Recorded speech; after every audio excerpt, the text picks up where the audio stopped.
الذي خلق فسوى والذي قدر فهدى والذي أخرج المرعى فجعله غثاء أحوى سنقرئك فلا تنسى إلا ما شاء الله إنه يعلم الجهر وما يخفى ونيسرك لليسرى فذكر إن نفعت الذكرى سيذكر من يخشى ويتجنبها الأشقى الذي يصلى النار الكبرى ثم لا يموت فيها ولا يحيا قد أفلح من تزكى وذكر اسم ربه فصلى بل تؤثرون الحياة الدنيا والآخرة خير وأبقى إن هذا لفي الصحف الأولى صحف إبراهيم وموسى.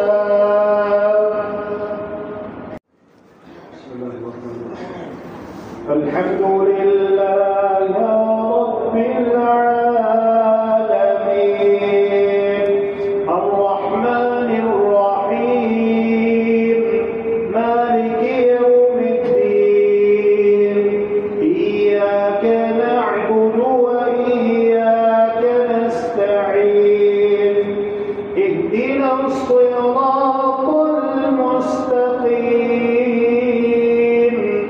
صراط الذين أنعمت عليهم غير المغضوب عليهم ولا الضالين.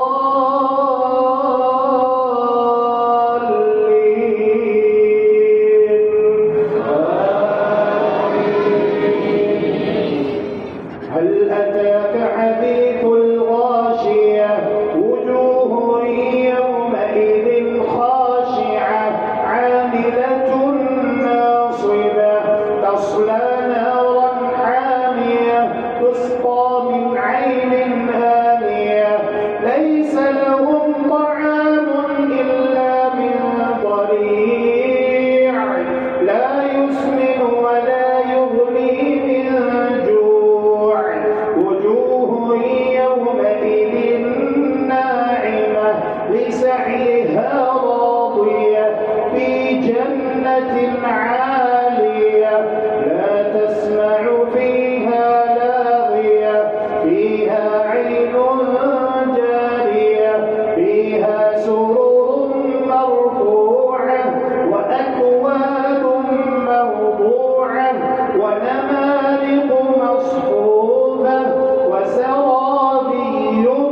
عليه